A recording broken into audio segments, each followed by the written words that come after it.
You're not allowed to come until I tell you to come. That's what I'm asking about. Yeah. So you enjoy the first 5 minutes everyone skips past. I love that bit. Eating piranhas, a creepy uncle, firearms, and then the final product someone is going to whip their dick out to. Some random magazine from the store that wasn't even porn, man. Like the Sears catalog. I'll make it work. I think Donald Trump was one of the best things to happen. Interesting. Take a breath, make her beg for it. Only give her the tip. Mm-hmm. The secret of the porn industry is I think it saves marriages. You've done the thing that every man secretly dreamt of doing. I'm glad you said that, because there's a whole lot of people online who throw hate at me who pretend like that's not the truth. All right, Stirling Cooper. All right, man. Welcome, bro. Is that your birth name? That's the first question I got for you. No, it's not. That was a stage name. That's a stage name, bro. Okay, I was gonna be like, I'm kind of jealous of your name because like it's like a James Bond name or just like a porn name. Bro, that's too cool of a name to be real. I was gonna say I was jealous, man, because I was starting my YouTube. A lot of people are like, oh, just use your name. My name's David De Los Morenas. I was like, no one's ever gonna find my YouTube. People are gonna be like, oh, David something. I never could find it. Right. All right. So yeah. I know, it was funny. I came up with that name, oddly enough. I came up with it by like a poll. I polled like all the women I was sleeping with at the time.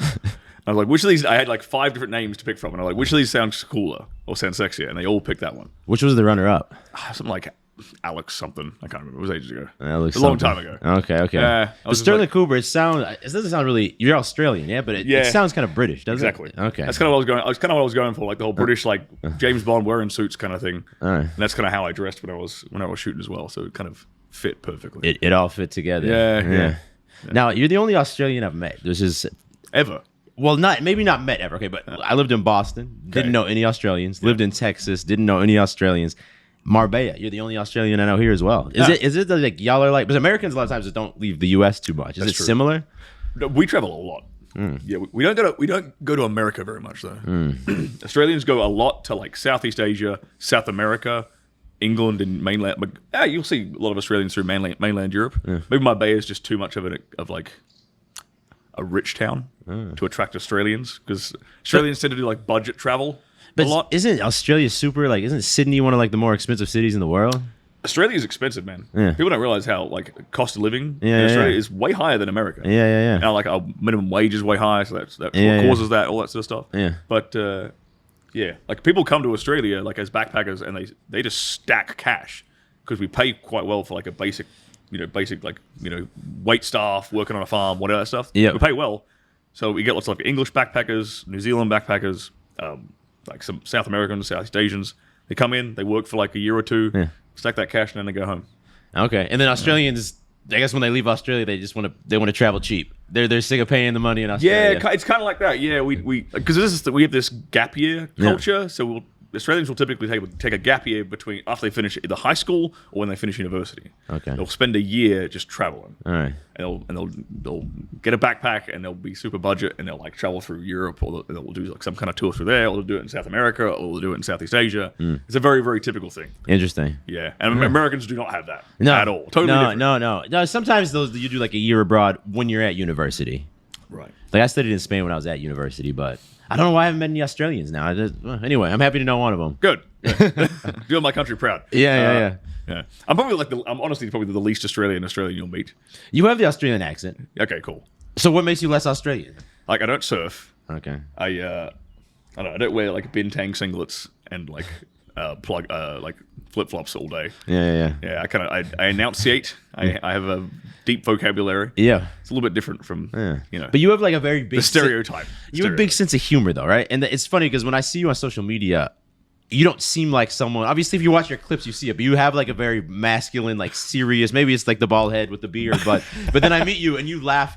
You laugh a lot. And I actually saw you one clip where you were talking about like you like intentionally will choose to laugh, right? Because like it feels good. Yeah, I love to laugh, bro. Yeah.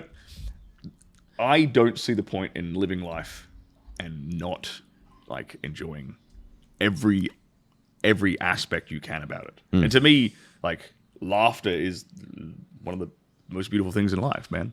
Like if you make me laugh, I ain't gonna like hold that shit back. I'm just let it go. I love it, man. And maybe that's because I grew up like that. My family's like that. Everyone likes to chuckle and have a laugh and make each other laugh. Yeah, is that Australian culture? You think that's definitely Australian? Okay, I think the English are very like that too.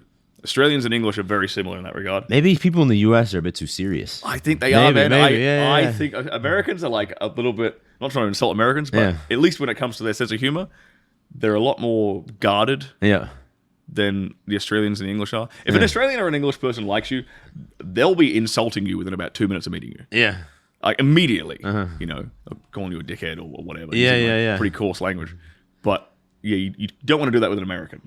Oh, you think they take it the wrong way? They'll take it the wrong way. Yeah, you know, yeah, especially yeah. someone from Boston. Yeah. So- But Boston's like the Irish culture, which I guess maybe is different than the British culture.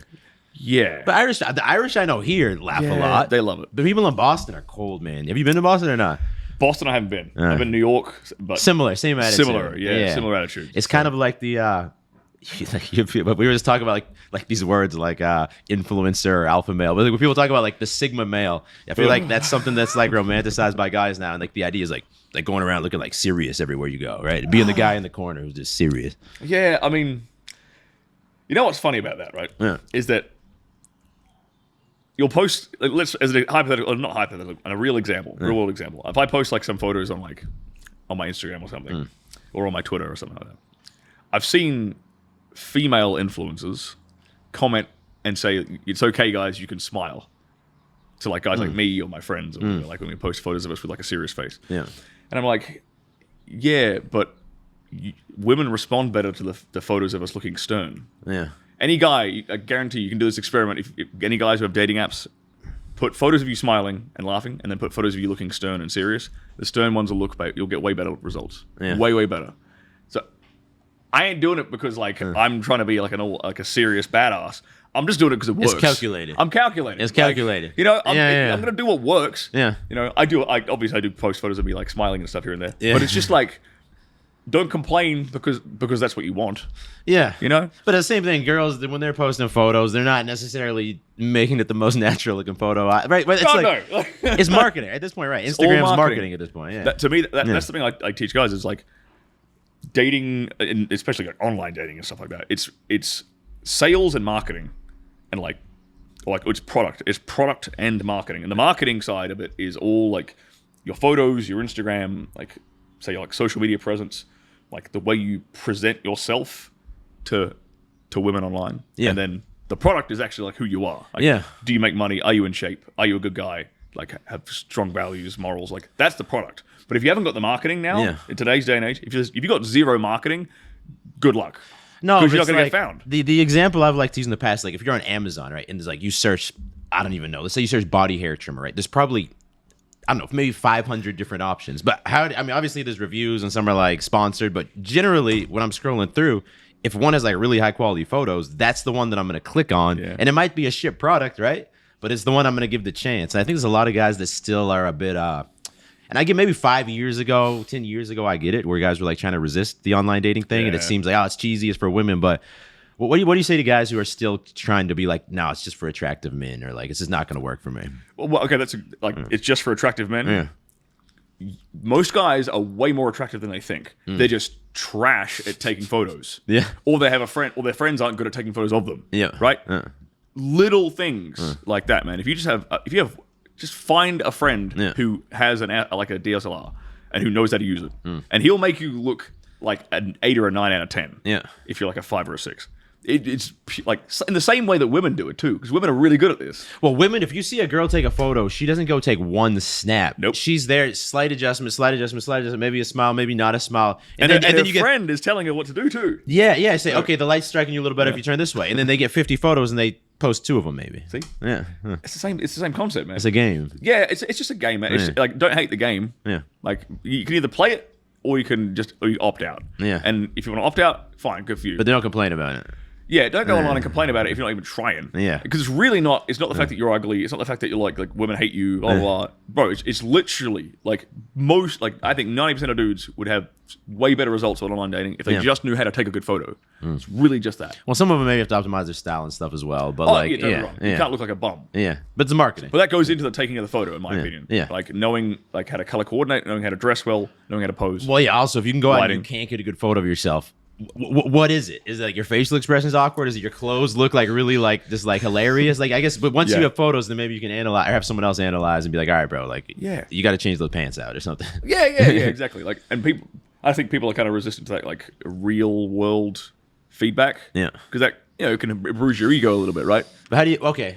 Well, I want to get into this a little bit later. All right, because you've done the thing that every man secretly dreamt of doing, right? You've done the thing. I'm glad you said that. Yeah. Because there's a whole lot of people online who throw hate at me who pretend like that's not the truth. No, okay, so I remember. I'll tell you a funny story. This was 6th grade. So in the States, you have like, I guess, elementary school, then you go through 5th grade, and then you have middle school, 6th grade to 9th grade, which must be like, I don't know if that's like 12 to 15 or something, but it's before you go to high school. Right.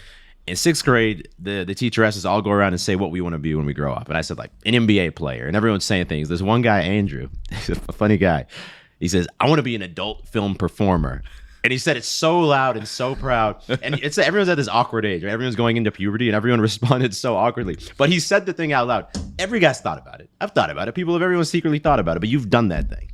You know what? And that's why I did it. That was the reason. It was because it was this outrageous goal. Like, I'm from a 3,000 person farming town in rural Western Australia, middle of nowhere. Yeah. Like, so isolated from the rest of the world. No opportunity to, like, dabble into that kind of thing. Yeah. And I'm like, what's the most outrageous goal I could possibly think of? I'm like, this seems like it. Yeah. It just seems like, one, it was like, I wonder if I could do it. Like, there's a curiosity aspect to it. I wonder what it's like. Is it as cool as people think? I think it is. Turns out it's not really as cool as people think it is. But it was more like, if I can do that, if I can go from where I was to like to penetrating that like industry, that's ridiculous. Yeah. Like to go from middle of nowhere in Australia to like LA and performing with the biggest companies on the planet within like a couple of years, from nothing to that. I like audacious, ridiculous goals. I don't want to. Was that the first audacious, ridiculous goal you had that you executed on? No, but like as in at that point in my life, that was the main one. I've done some stupid shit before that. Yeah. But to me, it's like I don't want to live a life that everyone else has lived. Yeah. To me, I want when I'm on my deathbed and I'm looking back through my life, I want to just have this list of like, man, that was crazy, that was crazy, that was crazy, that was crazy, and no one else is like, there's no one else who's lived a life the way I've lived it. Like, people think my whole life has just been like adult entertainment.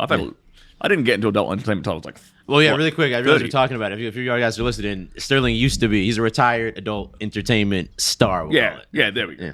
But that was like I started that at like 30. Okay, like so I had a whole life before that doing all kinds of different stuff. What was the most like interesting thing you've done before that? Because I don't know. I mean, to me, like I quite enjoyed like a lot of the broke backpacking I did all through South America. So this is this Australian thing is real. Yeah. Bro, I made like $5,000 stretch for like 8 months. Like, it's funny when you're young and you're traveling how much the money can stretch. You find the cheapest hostel. It's a big, at least in Europe, maybe not South America, but I used to do that in Europe. But yeah, you'd make the money stretch. Make it stretch really well. I wish I had the budgeting skills that I had at that age now.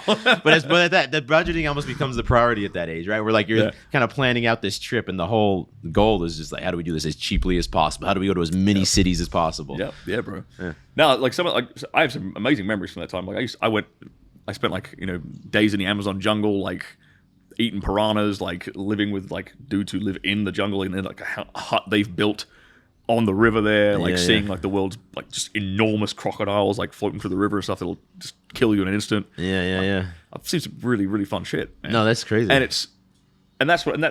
like those experiences, man. I've never really been very materialistic. I mean, I enjoy like dressing well and having a nice watch or whatever, but I've never really cared too much about material possessions more than anything else. I've cared about having unique experiences. So that's kind of been like your guiding principle has been like, what's like some cool shit I can do and then go do it. Yeah, and create a story, man. People love stories. People love telling stories. People love listening to stories. You want this just list of cool shit you've done. So when you're in your deathbed, you can sit down and tell your grandkids, your great grandkids, here's all the crazy shit that granddad did. What age did you start doing that? Because for me, I have a similar philosophy now, but it wasn't until maybe I was like 20, well, maybe still not that old, but maybe 24 or so that I decided like, I just want to start doing things that I think are cool now. Because before that, I was more like I was doing what I thought I was supposed to do. Right. Yeah. I don't think I ever did what I was supposed to do, oddly enough. Yeah. Except once I left high school. All through high school, I was like the perfect like A-grade student. Didn't drink, didn't do drugs. I'm very grateful for that, actually. Yeah. Super grateful I never did drugs. Yeah. But then straight A student, top of the class, total nerd, geek, right? Still played basketball, was still in the basketball team, whatever. Yeah. So athletic nerd, whatever. Yeah. But Same. But did everything I was supposed to do. And then I got out to college and I started like just breaking the rules a bit more. I'm like, oh, okay. Now, like, this is where the fun is. The fun is like outside of the beaten path. Yeah. That's where the real experiences come. Yeah, it's like last week we were 2 weeks ago, right? We were on the hiking out here in Marbella. I'll throw a clip on it on the pod, and we found this path that it wasn't a path, right? Yeah. We didn't find it. The problem is we didn't find a path. We saw some water we wanted to get to, and there was no path, so we made our own path there. But that's kind of, I guess, like an analogy for all these other things That's as well. exactly the point. You saw the adult film entertainment that was like us seeing that lake, and it was like, man, I don't really know how we're gonna get there, but we'll figure it out. I want to figure it out. Yeah. I want to blaze that trail and figure out how to do it. Yeah. You know, because that makes life interesting to me. Yeah. Yeah. Not doing what everyone else does. So, because a lot of guys, like, even for me, when I started my YouTube channel, for a few years I was paralyzed because I was like, man, kids I grew up with are gonna see it. They're like, oh, that's not the real David. He's pretending or something. Or a lot of people can't even approach a girl, right? And for me, that was me as well, because like I'm afraid of what people around me are gonna think. Right. How did you get in? But you can't approach a girl? Well, no, I've had. Okay, I that's something have overcame. I since. call bullshit. Sorry. Hey, 18-year-old David couldn't approach a girl. Fine. Okay, because I was so afraid what other people would think, right? Right. Things have changed since then. My mindset's changed since then. But like when you were going into the adult film industry, I imagine it at least crossed your head, like, what are other people, what are my family, what are friends, what are people I know going to think about this? Like, what was your mental framework for dealing with that? Because I think a lot of guys don't have that mental framework. You know what? I honestly didn't give a shit what people thought of it. But how come? That's what allowed me to do it. I've always been very, very immune to like peer pressure. I kind of prided myself on that. That's why I never did drugs. Like, so the town I grew up in, everyone smoked weed. They grew it. Everyone grew their own goddamn weed in the forest. Damn. Like, that's how much weed was being smoked in my hometown. Yeah. And I never touched it because I never gave in to peer pressure. Yeah. And I kind of prided myself on that. Yeah. I would never give in to peer pressure. And if someone and the other thing, if someone told me I couldn't do something, I would have to go and prove them wrong.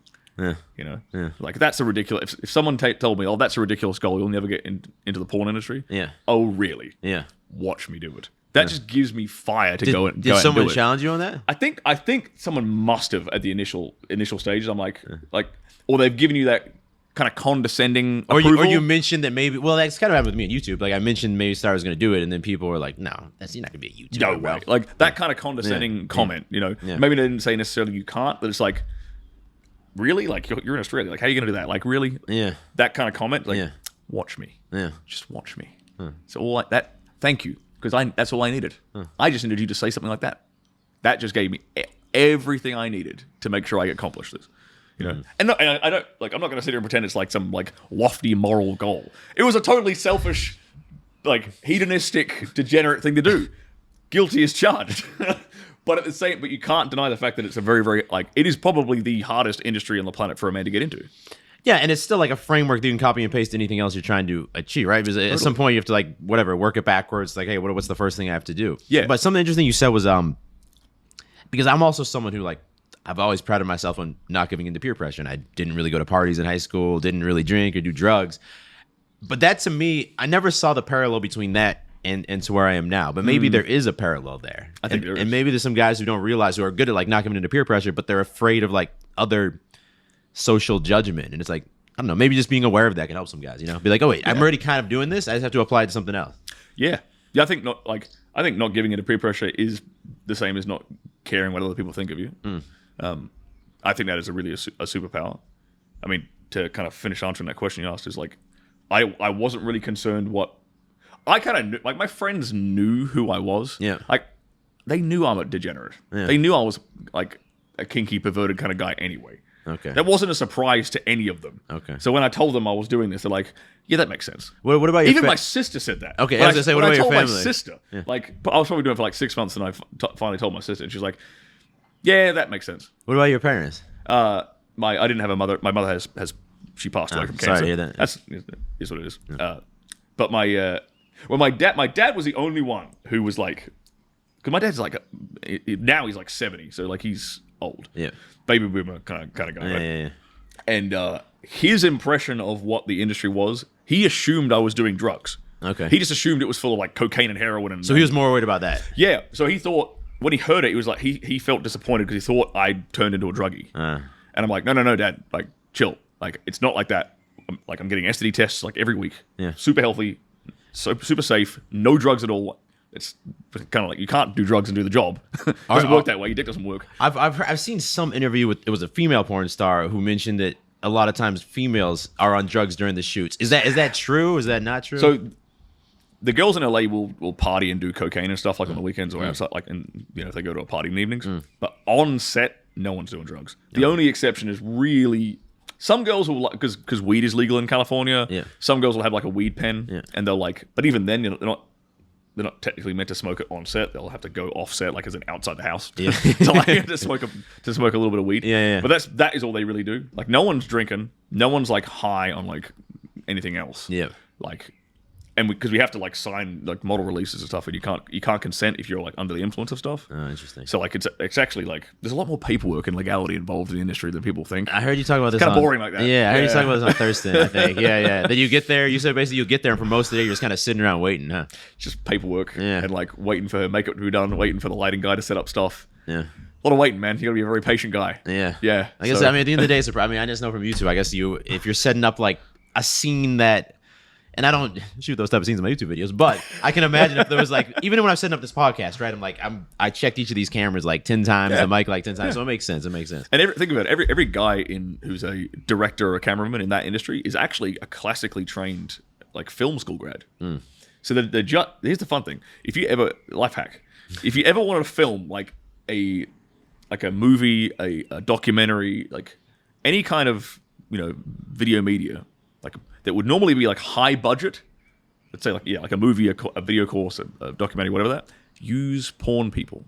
They are just as talented, and they're just as talented. They have no union. They get the work done 20 times faster and like 10 times as cheap. They're amazing. It's a life hack. Interesting. Because they all know they all have the exact same skills. Yeah. They're not confined by like Screen Actors, Film Actors Guild, any of those unions. Yeah. So they can they just charge for their time. Quick and they bring all their own dirty gear. and effective. Bring their own gear. Yeah. They'll get up on top of a table to like change a light and stuff just to get the shot done, get out of the day. Yeah, I know, because I have definitely some people who are traditionally trained, and maybe this isn't just for film, this is for anything. They sometimes maybe take too much pride in something to the point that it's like, hey, this just isn't like efficient. Like we just need to like get like I've shot people in the past, extra little percent. Yeah, and I'm like, this is gonna end up worse now because the rest of us are just like waiting or something. Let's just like that's good enough. That's good enough. Yeah, they're kind of like that. The secret of the porn industry is that everybody just wants to go home. Everybody's wanting to go home. That's literally even you as well. Like everyone just wants to get the paycheck, and leave. So you didn't enjoy it that much, the actual like no act? I really enjoyed working. There were certain companies I loved working for because their scripts were hilarious. Yeah. Those are the companies I just loved working for. Like I personally loved the acting part of it. Okay. Like my dad's like a stage actor, like an amateur stage actor back in the day. Yeah. So it's just like I kind of inherited that from that thespian. So you enjoy the first 5 minutes everyone skips past. Yeah. You enjoy that part. I love that bit, and that makes me cry. When people just skip through that, I'm like, man, you don't realize we spent like 2/3 of the day on that 5 minutes you just skip through, motherfucker. Like the bit you don't skip through is like 1/3 of the entire day. We spent all this time on like the setup and the plot, and I'm like getting into the script and I'm formulating my character, and you just click skip. Like, people, let's see where like the thumbnail at the bottom gets to the right spot. Yeah, it sucks. Interesting, but I liked it. I like playing a bad guy. I like playing like there were certain companies I used to shoot for. I would always play like the creepy uncle or the blackmailing boss or something like that. And I just really, because I'm not a bad guy. I like to consider myself like a pretty nice guy. Yeah. And so I enjoyed being able to experiment and play around with those characters and see, okay, what is it like to be an asshole? What is it like to be like psychopathic? What is it like to be a bad guy? What is it like to indulge in this side of the human psyche? Yeah. I thoroughly enjoyed. You enjoyed that more than the sex? Yep, way more. Okay. Yeah, it was way more interesting for me. Okay. And just shooting really stupid, funny shit. Yeah. Where like those are the best days when you're on set and you're just laughing all day at the script, and like you and her are laughing, the director's laughing, his assistants, like everyone's just cracking up, cackling. Yeah. Because you all know how stupid this is. And then the final product someone is going to whip their dick out to. It's just what? Yeah. I guess that's funny. Yeah. Well, so I heard you say on Thurston, there's like 3 categories of girls, right? There's one like you get a set, there's the chemistry there. I think you said the second one, like they're professionals, so they turn it on when the moment needs to be there. And the third one, they're maybe just like divas, and it's just like kind of annoying working with them. That's basically it, yeah. Now, let's throw away like the last category, whatever. I get that could just be annoying. But for like the other two, how do you compare that sex to like good sex not being filmed, just like regular. Yeah, yeah. The thing about being filmed and like having a director there is it's kind of like you have to have sex for the camera and the viewer and for the director. You're not having sex for yourself in a way. And so it takes away all of the fun and the pleasure from it. And that's why the chemistry is so. That's why when you have chemistry with someone on set, it's amazing because it keeps that spark there that you would not normally naturally have in your private life. And it takes away from the fact that you've got a guy there being like, open up, turn this way, turn that way, the light's over here, camera's over here, like move this way. We need this shot, we need this key shot, this key shot. Is there a lot of pausing? Like, is there? Okay. At least the first time you work with the director. Yeah. First time you work with the guy, you have to like learn how, like, what kind of shots he wants, like how he lights the scene. You have to understand the script you're working with because there's certain positions they want to see. There's a lot more kind of scripting to it than people realize. Yeah. So, but once I know how he shoots and what he likes to see, cool. Now we have kind of rapport. The next time it's way easier, and then the time after that, it's flawless. Then he won't stop me at all. Okay. The first time there's going to be lots of stopping and starting and directing. Because you know what to be aware of after that. Like the camera's over here, so maybe I need to position things a little more this way, or vice versa. Yeah, because every director kind of has their own style and they shoot a little bit differently. So, but my goal is to basically give him what he wants. Like I'm solving a problem for him. That's the best way. That's the way I looked at it. Yeah. It's like, so I want to provide him with as smooth a day as possible. So the less he has to stop me and give me directions, the happier he's going to be. Yeah. Happier I'm going to be. It's easier for me if he doesn't stop me. Everyone's happy. We get home quicker. The scene gets shot easier. No stopping. Everyone wins. Are you still friends with anyone from the industry? Yeah, I stay in touch with a couple of the guys. Yeah. Okay. Yeah. It's a bit of a shame because a lot of the industry is very, very like woke, like Californian. Just because it's in LA. Yeah. Yeah. So like my kind of worldviews. In the actors, the directors, everyone kind of buys into that. 99% of the actors, yes. Yeah.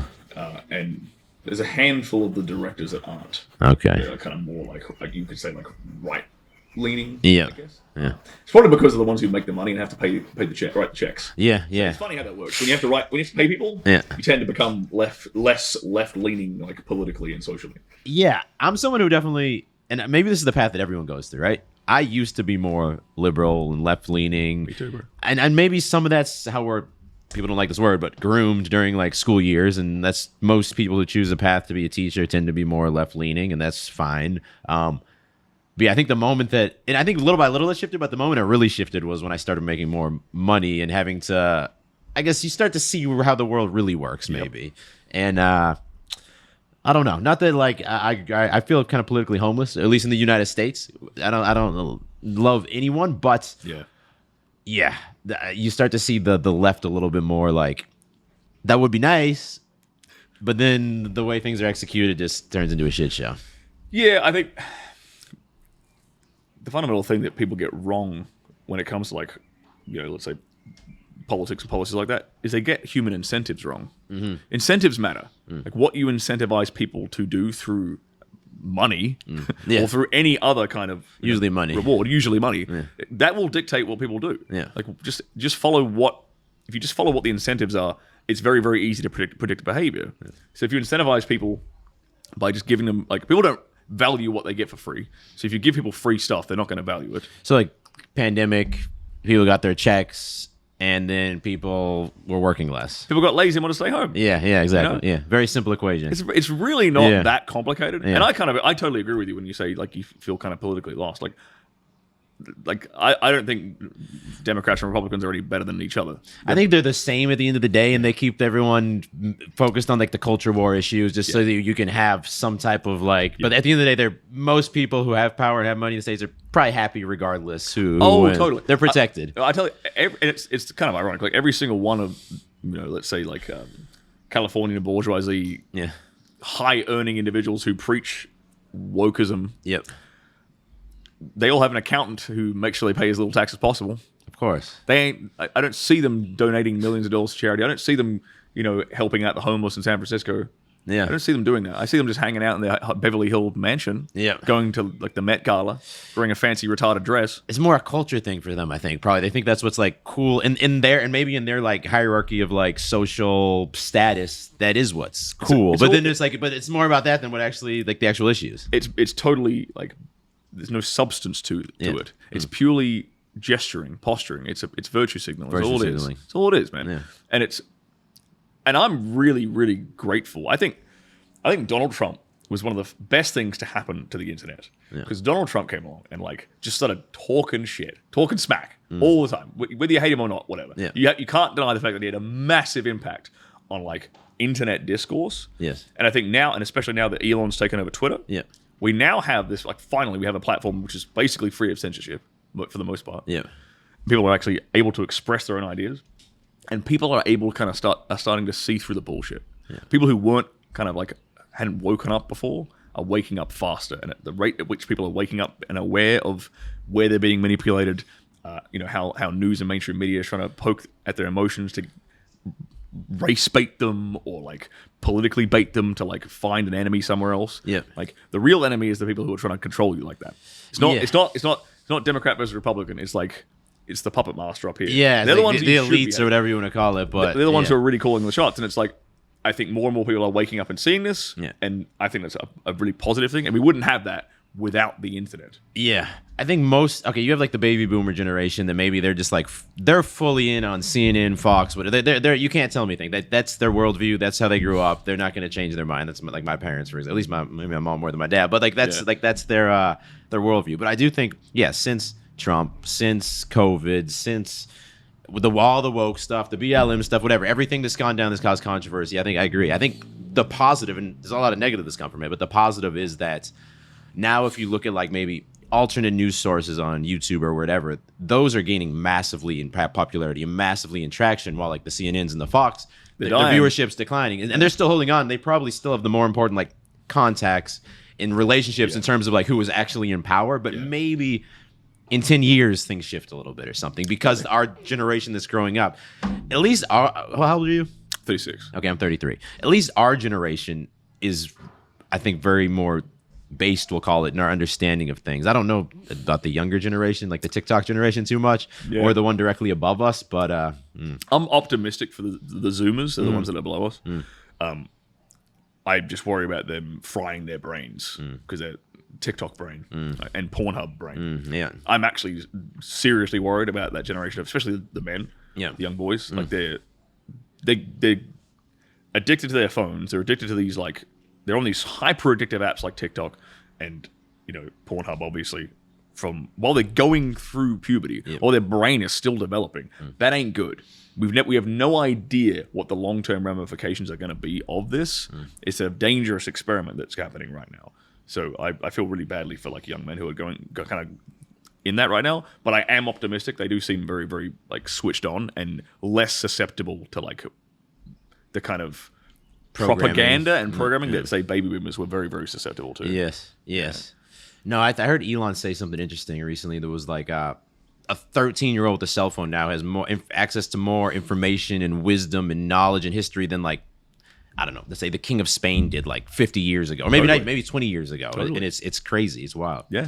But I think people don't really also don't know how to use that information, or don't know how to discern quality information from trash information. I mean, let's look at like, take it for example, like a historian, like let's say someone who was working in like the National Archives in England. Like they had literally access to all these books and all this history, all these records, like war records, like Secret Service records, all this sort of stuff.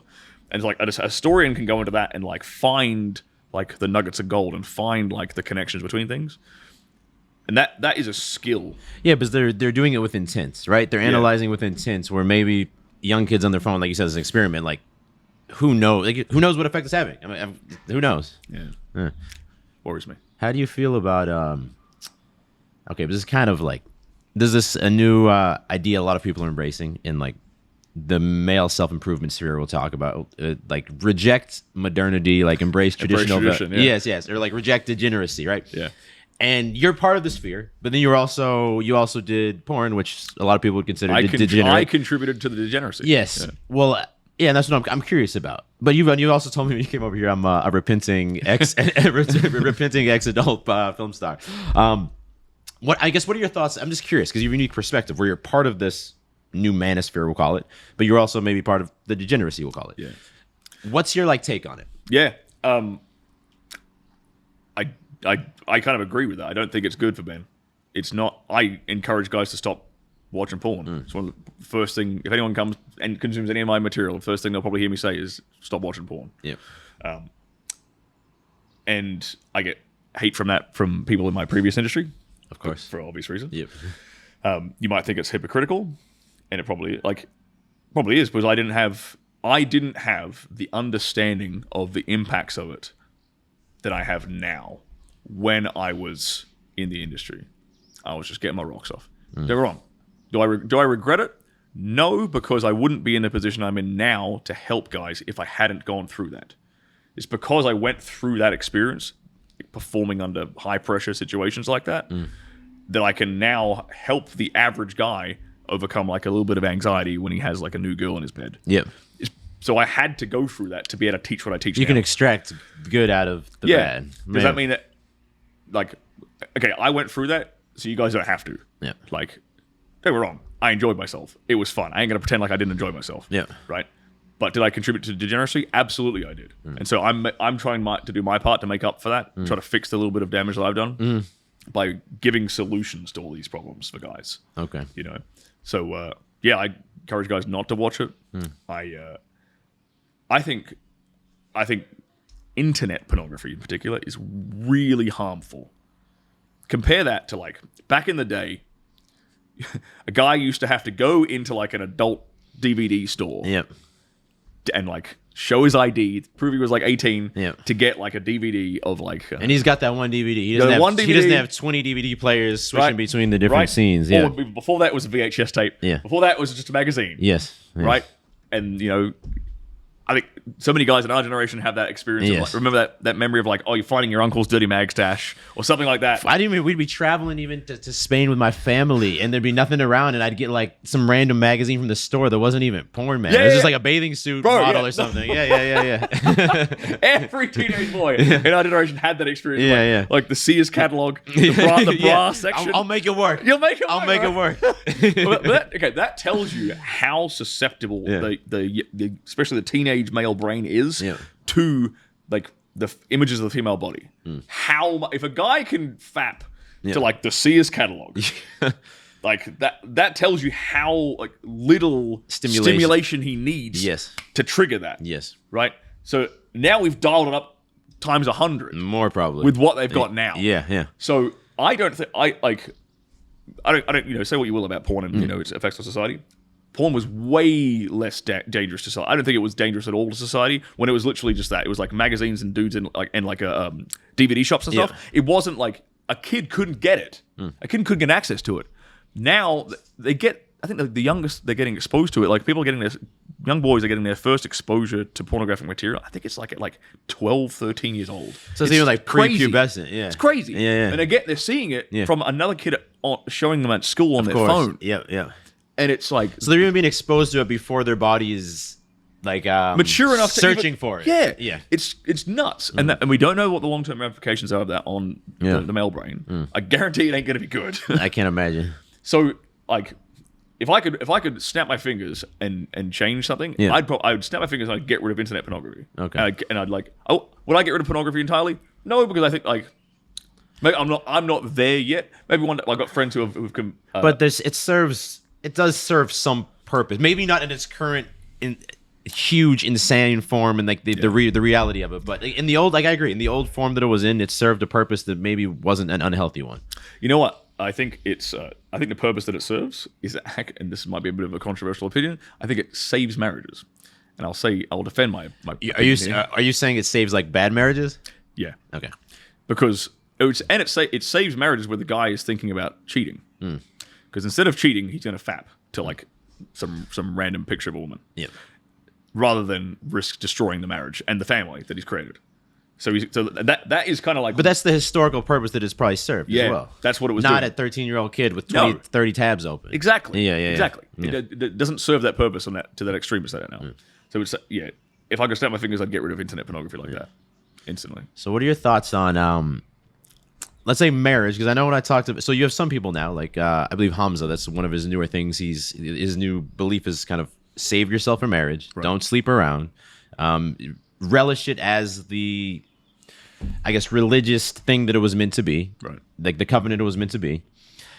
And I understand where he's coming from. I don't fully agree with that. And then I was talking with Justin J. Waller last time, and I know he subscribes to more. And I don't know if this is something kind of like the Tates have more recently popularized the idea of having children with multiple different women. And that's not the opposite of the thing Hamza's saying. I don't think so. But that's also something maybe I don't fully understand or agree with either. Yeah. What are your thoughts? Because I know from talking to you, I think you buy into a similar goal. You have a similar goal to have children with multiple women, like Justin. But I guess how come? I think it ties back into that thing I mentioned earlier, where if it's ridiculous, I want to do it. Seriously. And if someone tells me I can't do it, it makes me want to do it even more. Okay.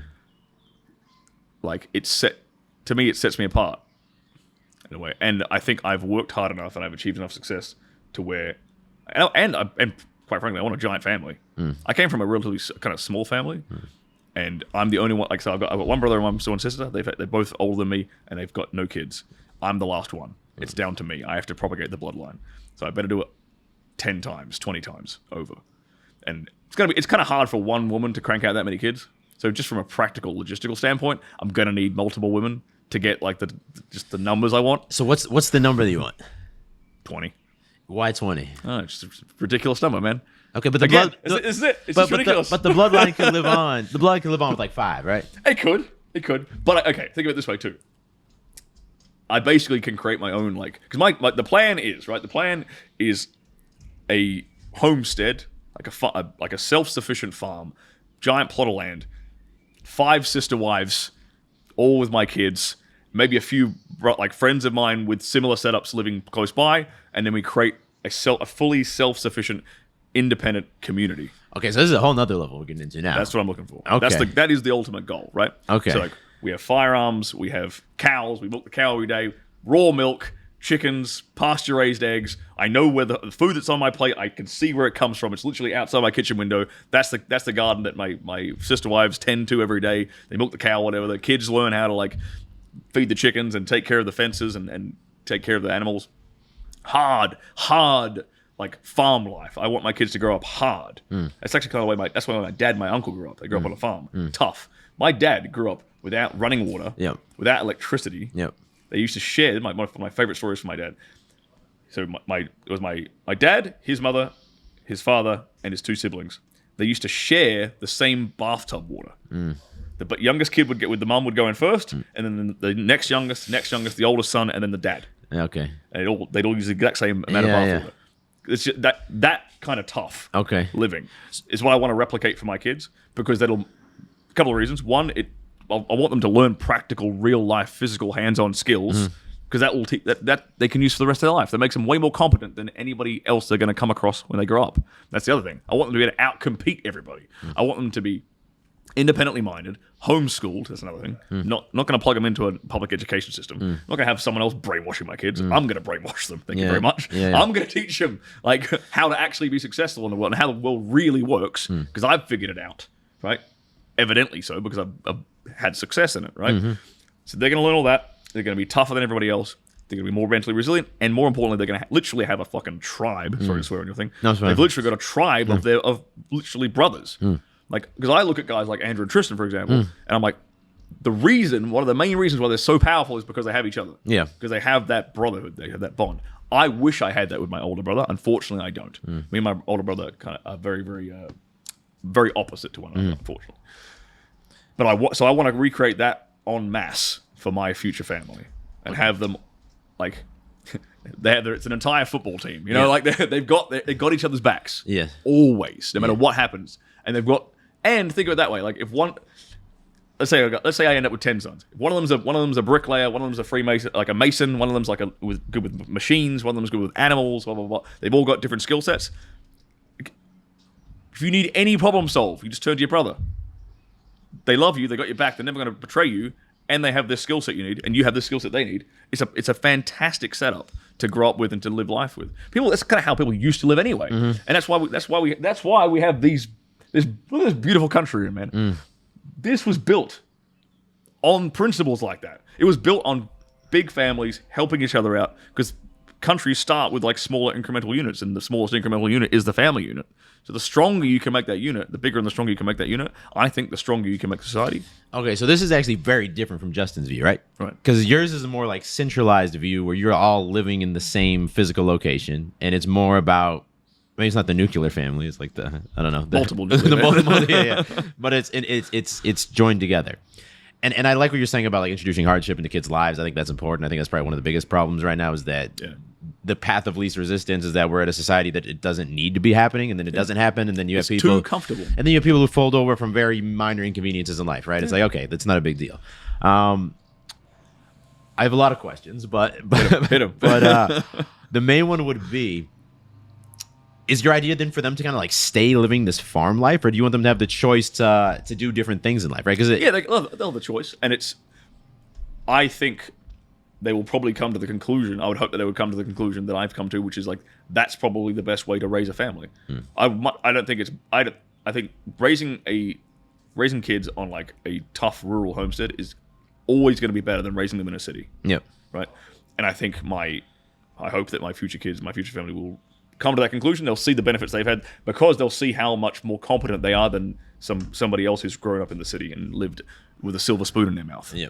I think they'll come to the same conclusion. Okay. Yeah. That's my intent. Yeah, no, that makes sense. So they'll be able to have those experiences. Oh, but, totally. But they're they grounded can, they can go out, find their own wife, bring her back. Yeah.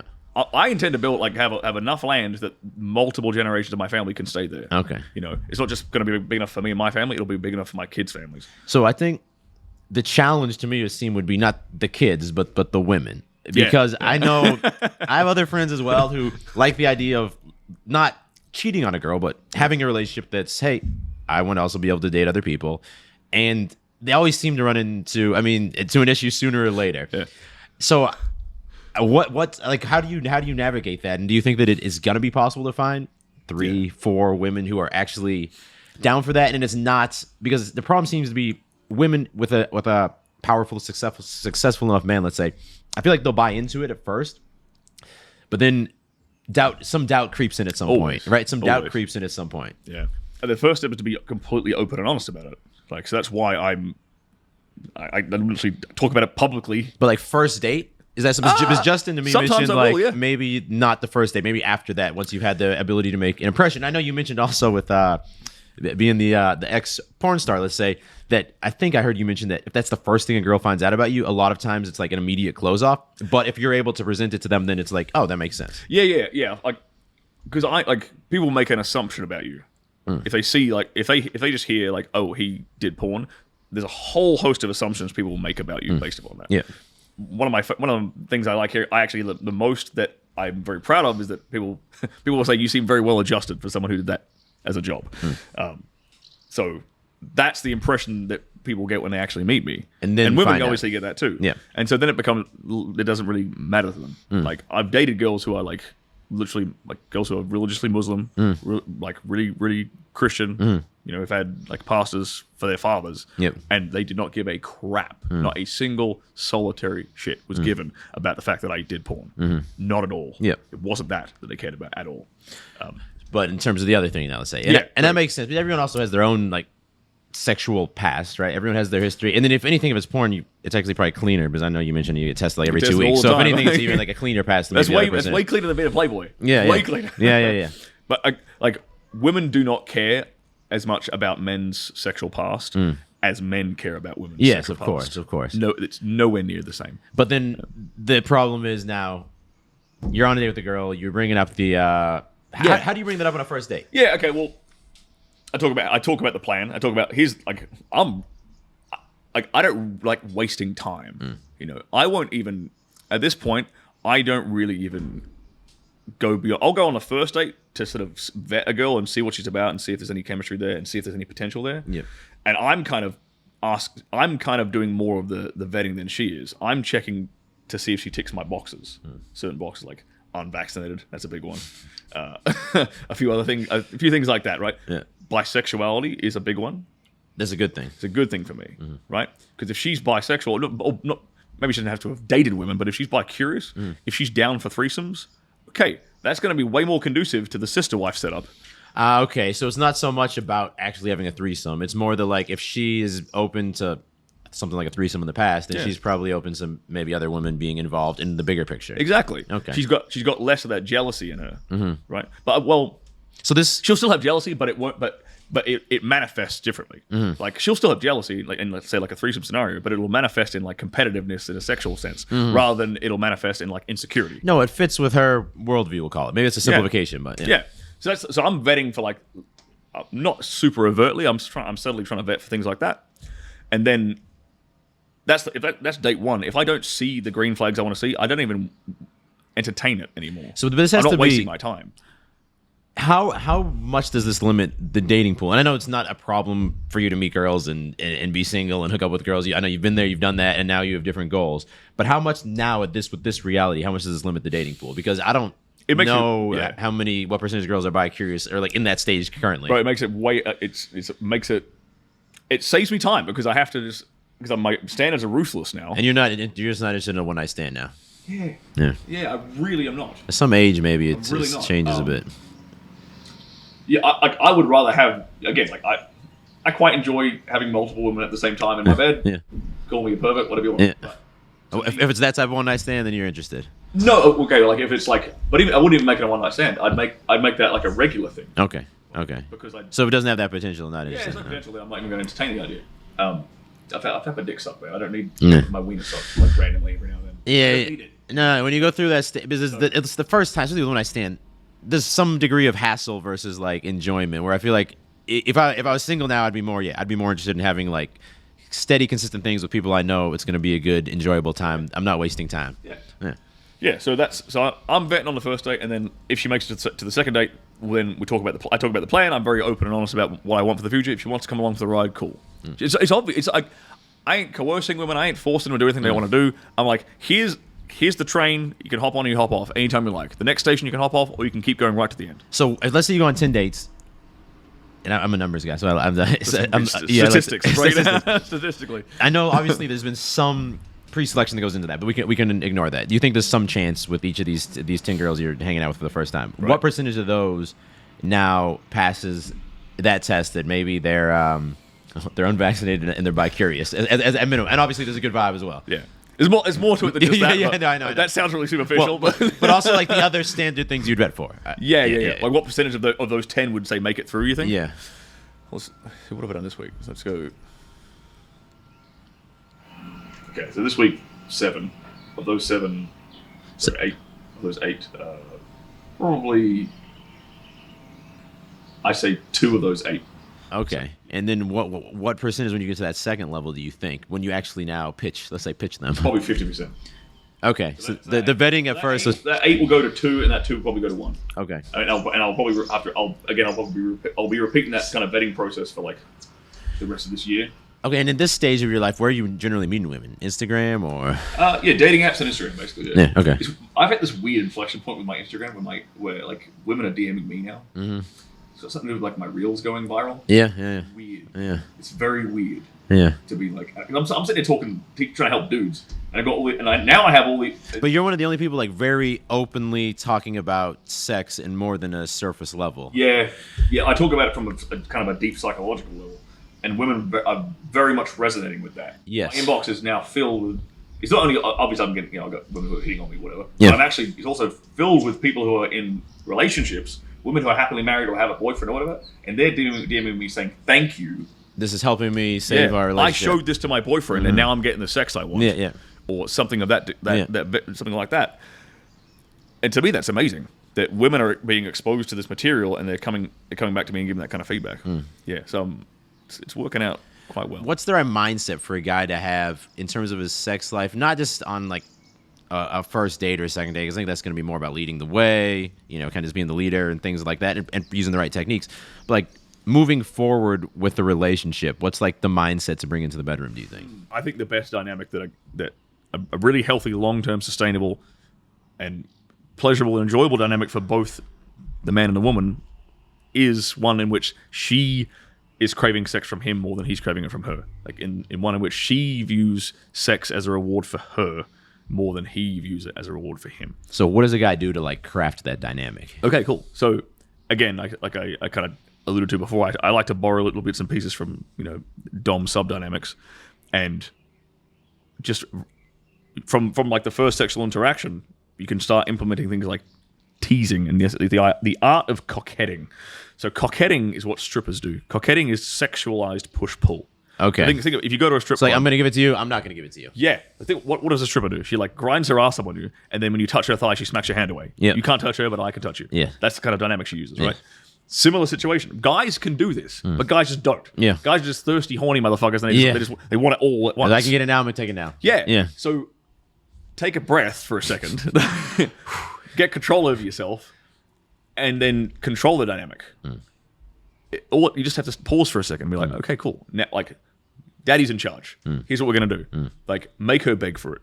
Only give her the tip. That's one of my favorite. One of the best games you can play. The just the tip game. Just the tip. Just the tip. And then like, okay, like a little. I'll go into like a specific example. Okay, let's do it. Because this is fun. I like this. Yeah. So it's like you just give her the tip, and then you tell her you have to beg to get the rest of it, like the full length of the shaft. You have to beg for it, baby. And lo and behold, I guarantee anyone trying this right now, here's what she'll do. In missionary position, you just stick the tip in like a little bit. You tease her with it. Guarantee she's going to wrap her legs around you and pull you in. Yeah. That's the first thing she's going to try. After like 20 seconds, she's going to give up. Women have no patience for that shit. Yeah. They love being teased, but they can't last. Yes. Like it's so much more fun for her too, because she has to enjoy, has to work for it. You're making her work for that. You're making her beg for it, plead for it, and they enjoy that dynamic. It's sexy. It's fun for everyone involved. Yeah. But so that's where it starts. It starts with things like begging and teasing and this art of coquetting. And that's sexualized push-pull. usually part of the foreplay. And it doesn't have to be that long. It can be as everything. Sound like, it can be everything. Yeah, okay. It can be in the foreplay part, and it can be during the actual sex itself. You know, but by creating that dynamic, what you're doing is you're flipping the script of what is the usual sexual dynamic there of like the man putting the woman on a pedestal sexually. We're flipping that. And that makes women way more attracted to you long term as well, because like if she's pedestalizing you sexually, why would she be interested in any other man on the planet? You're the guy whose cock she literally begs for. Yep. All right, fine. Like there's no one else. Yes. You're it. She's happy now. Yes. She is so happy to be with you and to have you as her partner. So I think that's just small. You think just these small things around sex will allow that to keep moving forward. Yeah, because these days I can teach like the little tiny little tricks and tips. Like that's one example like of a fun game you can play. Yeah, exactly. But what's the overarching concept here? That's what I'm asking about. Yeah. And to me that is creating that dynamic where sex is a reward for her more than it is a reward for you. Okay. And like, say you can reward good positive behavior with that kind of sex too. Once you know what she really enjoys, how she enjoys getting off. And another thing I'll add in there is like controlling her ability to orgasm, denying her orgasm. So the same idea. Same stuff, man. The same coquetting? Coquetting. Yeah. You just added like a Mexican and Spanish accent. Makes it sound really cool. But that idea, right? That's another. I talked to my friend yesterday, actually. He started implementing this thing with his girl where he was denying her orgasm. It's something I taught him, and he was like, bro, it works really well. And one of the funny insights he found was that because this girl he was with, she found it difficult to climax. Yes, right. It was something, and a lot of women will have that issue where they'll be too in their head, and it'll make orgasm more difficult, especially if it's with a new partner. They don't know the body too well. Whatever. So and they feel pressure sometimes. Right? Yeah, and as soon as she's in her head and she feels pressure, she won't climax. Same as a dude who has ED or same thing. Or premature ejaculation. Right, you're in your head. It's the female equivalent of that, right? So with this, so what he did with this dynamic was he said, "Look, you're not allowed to come until I tell you to come. That's the rule, baby. You can only come when Daddy tells you to come. Cool." So now what that does, it actually allowed her to orgasm easier because it freed up the responsibility and the pressure in her own head. Yes. Now she isn't in control of her orgasm. Her man is. Relief. No responsibility. De-stress. Yeah. And it's added like a kink aspect to it. It's added like sexual tension to it because what if I want to come? Oh, Daddy says I can't. Daddy won't let me. So it makes it even more likely that she's going to. So creates that dynamic. You're not allowed to come unless I tell you to come. And then, and this is the other fun part, denying her multiple times. Yeah. Building her up, and she's telling you when she's close, and you're telling her no, you can't, and you pull out, you stop all stimulation, you let her calm down again, and then you build it up again, and you deny it again, and you build it up again, and you deny it again, and then when you eventually let her orgasm, it's going to be like 10 times as intense as it would have been at the first time, because you've created this build up. Yes, that is again another example of this dynamic I'm trying to instill in guys. And that one orgasm is probably more, maybe enjoyable is not the right word, but it's more impactful and enjoyable and pleasurable, memorable than if it was 3 normal orgasms. Yeah, I'll say she's worked harder for it. Yeah, people value what they have to work for. Yeah, right. Yeah, and so this is all fun. Yeah, like none of this is not enjoyable for both parties. None of it is really work. Yeah, when you get into the dynamic like that, it's super fun for everyone involved, and everyone has a way better time. The guy feels like the fucking man. Yeah, right. Because think about that. Think about being in that dynamic for a second. Like she's begging for your penis, and you're denying her orgasm. You're in control of her body like that in a good, consensual, obviously pleasurable way. Like your sexual ego is through the roof. She's getting an amazing experience. Everyone's happy. That is a far better dynamic than what the average married couple has in like their stale bedroom. And it's not that complicated. No, it's just a little bit. Like, I mean, I guess a lot of things we're talking about. Just having like a little bit of intent with what you're doing, rather than just doing it. Intent. Yeah, that's exactly right. An understanding of the dynamic you want to create. Yeah. Interesting. Yeah. So after this, we're gonna go.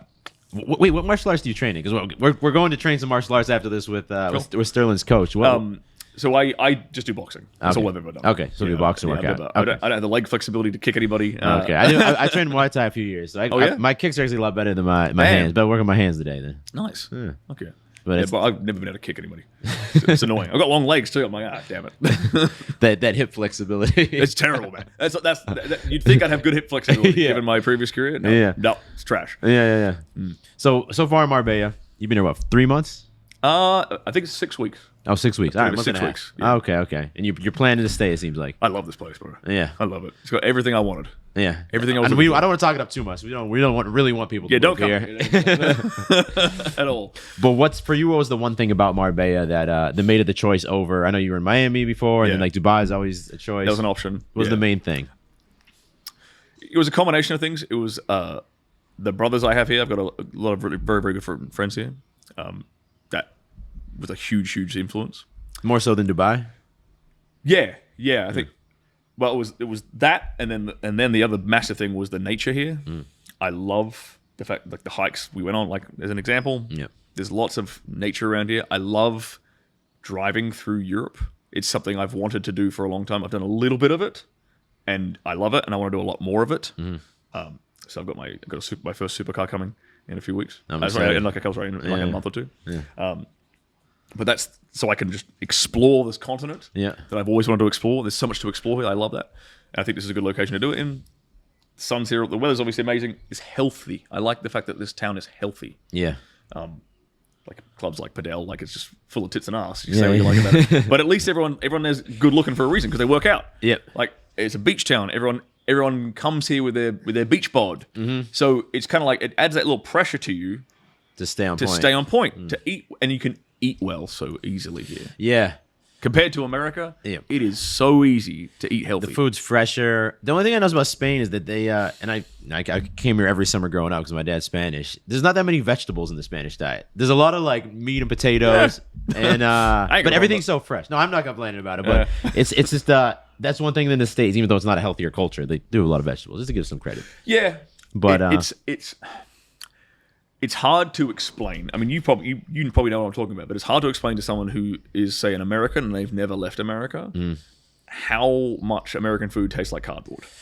Yeah, it is so lacking in like even just a simple steak is so devoid of nutrition compared to like a steak that is it just seems like properly. There was one extra layer of processing or something that's applied to everything. Even you get someone said you get like a Coca-Cola here even, and like it's like a real sugar that you're drinking, right? It's not like some like artificial corn syrup or something. It's like very small things like that. It's all of that. But to me, the healthiest thing about Marbella is just that like I want to be outside all year round. Yeah. Versus a lot of places where maybe half the year or maybe 3 months you can be, but here like every day I'm at least gonna go for a walk with the dogs. Yeah. Or go back, jump in the beach for like a quick cold plunge or something. That's the other thing I like about this place. It's a walk. At least where I live. Yeah. It's very walkable. Yeah.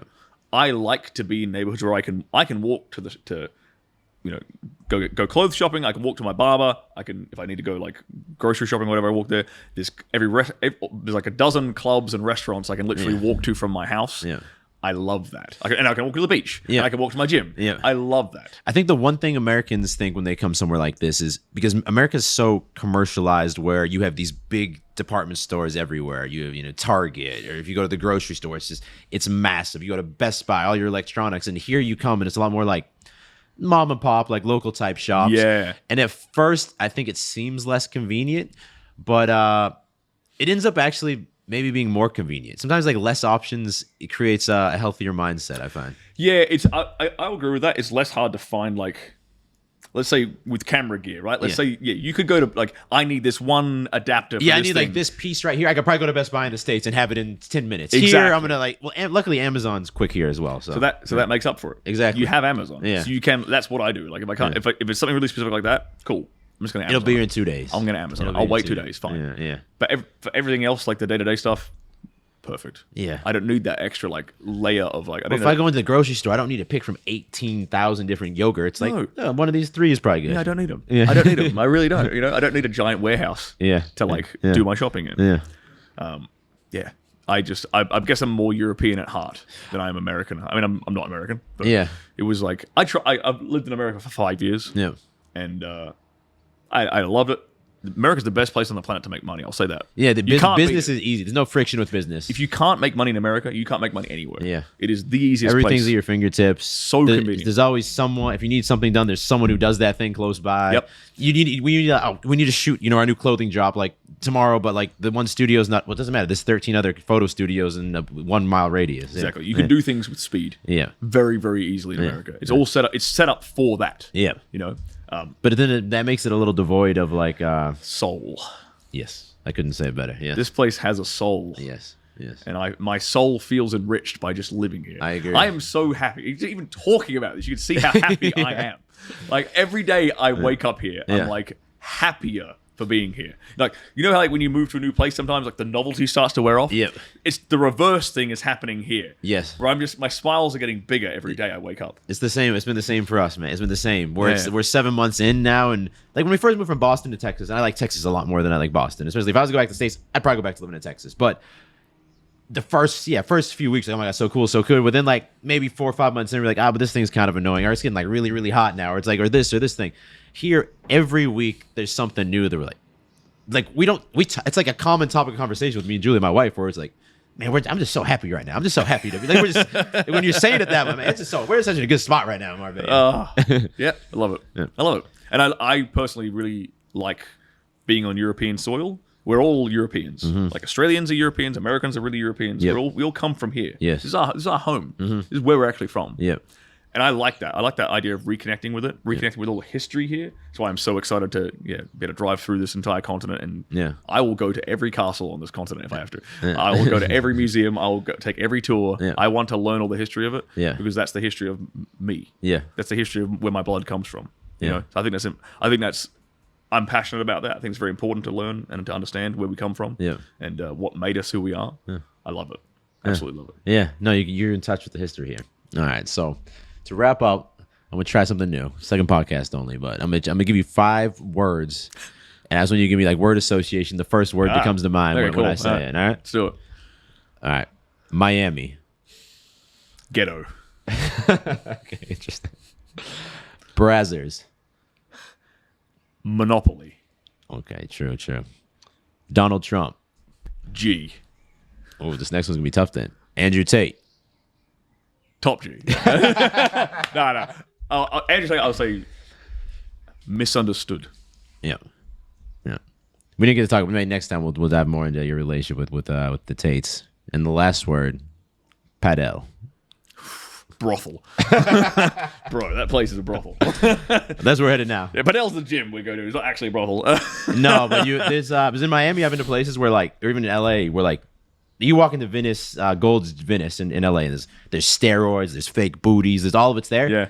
Padel's like It's a jungle in Padel. It's that to the next level. That was my first. So I'm glad we're actually going to film here. Yeah. Because my first ever experience in Marbella was walking into Padel. Yeah. So this was almost exactly a year ago to today. Yep. We did me and Justin and the tapes. You guys both stayed in this hotel. We stayed in this hotel, actually. Yeah. We did a car rally. We started in London, went through France, through the top of Spain, through Portugal, and down to the bottom of Spain, and ended up and finished here in Marbella. Yep.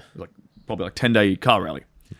And we got here, and our friend Luke, who's lived here for years, first thing he does, he takes us all to Padel. So I'm just in this new town. I've never heard of this town before. Yeah. People are like saying, "Oh, Marbella is really cool. It's really interesting. You're going to like it." I'm like, "Okay, whatever." Yeah. Walk in this gym, and you know where they have the elevator bit where they DJ sometimes? Yeah. I'm like, this gym has like 3 smoking hot Latinas DJing. Yeah. What is this place? What have I just walked into? And then, tits and ass everywhere. Like every dude looks like he's on like 5% body fat and he's jacked up to the gills. I'm like, wow. What? And they're boxing in the back, and it's got everything. There's like a parkour section. Yeah. Like this place is nuts. That's the first experience I had. That's the first impression of the city. Our friend Rob Lipset, he took us there right when the first time we visited, and it was the same thing. I walked in and my eyes were like popping up in my head, like this is a circus. Yeah. It's great though. I like it. Yeah. I went on a date with a girl recently. She's like, I told her I went to Padel, and her words exactly were, "My dad won't let me go there. That place is like a brothel." So I was like, "Hey, you got a good father." The rumors are true, but it's a good place. It's a good place. It's a great place. Yeah. All right. So to wrap up, any like where can people find you? Anything you want to mention? Yeah. That I can link. Yeah, you can find me on YouTube. Just Google my name, Stirling Cooper. I'm the first channel that shows up. You've got so many resources there where all the little technical things you could possibly ever want in regards to fixing performance problems in the bedroom, so like erectile dysfunction, premature ejaculation. I cover all that stuff, as well as different techniques for getting your partner off, having more fun in the bedroom. That's all covered on my channel. It's all free. You can go check all that stuff out. And then if you go to stirlingcooper.com, I have a bunch of my paid resources, so a bunch of ebooks and video courses that go a lot more deep into all these topics. Deep dive into all deeper than you can go on YouTube or Instagram. Definitely deeper than you can go on YouTube. Well, I'll link the YouTube, the Instagram, everything below. But thank you. Thank you, mate. It's been real.